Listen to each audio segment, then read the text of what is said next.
सिंधुदुर्गातल्या कणकवलीत राणे विरुद्ध राणे असा सामना रंगलेला आहे आणि या सामन्याचं सावट आता मालवण नगर परिषदेवर पण सुद्धा पडलेलं आहे। खरं तर मालवण नगर परिषद ही तिरंगी लढत म्हणून गाजते, कारण तिथं भाजप विरुद्ध शिंदे सेना विरुद्ध ठाकरे सेना अशी तिरंगी लढत आहे। लढत जरी तिरंगी असली तरी सुद्धा खरा सामना हा भाजप विरुद्ध शिवसेना असाच आहे। त्यातच शिवसेनेचे आमदार निलेश राणे यांनी भाजपचे नगराध्यक्षपदाच्या उमेदवार शिल्पा खोत यांच्यावर काही गंभीर आरोप केले आणि विशेषतः हे आरोप जात प्रमाणपत्राच्या मुद्द्यावरून आहेत आणि जात प्रमाणपत्राच्या मुद्द्यावरून त्यांनी आरोप करताच आता शिल्पा खोत यांनी सुद्धा त्यांना उत्तर दिलेलं आहे। शिल्पा खोत यांच्या उत्तरानंतर हा जो सामना आहे तो पुन्हा एकदा राणे विरुद्ध राणे झालेला आहे। म्हणजे कणकवलीत जी लढत आहे तीच लढत आता मालवणात सुद्धा आहे। पाहूयात।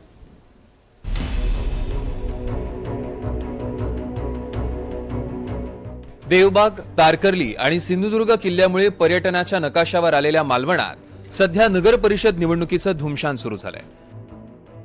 कणकवलीप्रमाणे इथे जरी राणे बंधूंमध्ये थेट लढत नसली तरी भाजपला रोखण्यासाठी शिंदेंच्या शिवसेनेनं इथे आरोपांचा झुरळा उडवून दिलाय। भाजपच्या नगराध्यक्षपदाचे उमेदवार शिल्पा खोत यांचं जात प्रमाणपत्र खोटं असल्याचा आरोप करत आमदार निलेश राणे यांनी खळबळ उडवून दिली।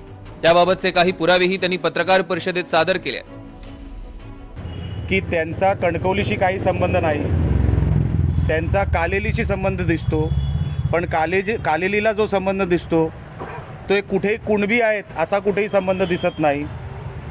कुठलाही कागदपत्र त्याला जोडलेला नाही, गावाचा कुठलाही कागदपत्र जोडलेला नाही, फेरफारामध्ये कुठे दिसत नाही।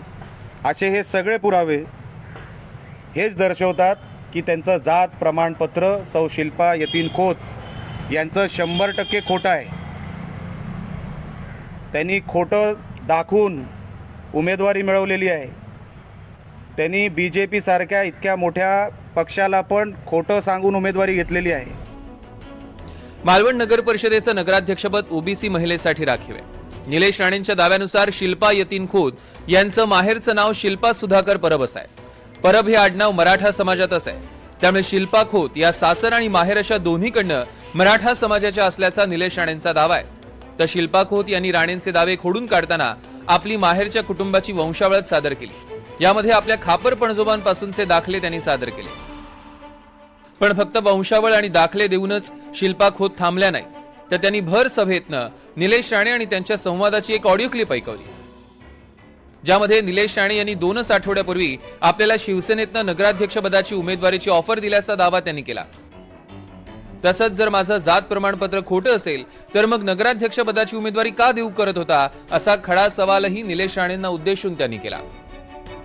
मालवण नगरपालिकेच्या विषयामध्ये नगराध्यक्ष पदासाठी कोण सुटेबल कॅन्डिडेट आहे अशी चर्चा चालू होती आणि त्यामध्ये आमची सगळ्यांची इच्छा अशी आहे आणि आपल्याला विनंती अशी आहे की आता उद्या आघाडी युती काय होईल की नाही होणार हे आता काही स्पष्ट नाही, पण जर तुमची इच्छा असेल आणि तुम्ही म्हणत असाल तर शिवसेनेकडून तुम्हाला नगराध्यक्ष पदासाठी सगळ्यांचं एकमत आहे तुमच्या नावाबद्दल, की सगळ्यांचं मत आहे की ताईने आमच्याकडून लढावं शिवसेनेतून नगराध्यक्ष पदासाठी।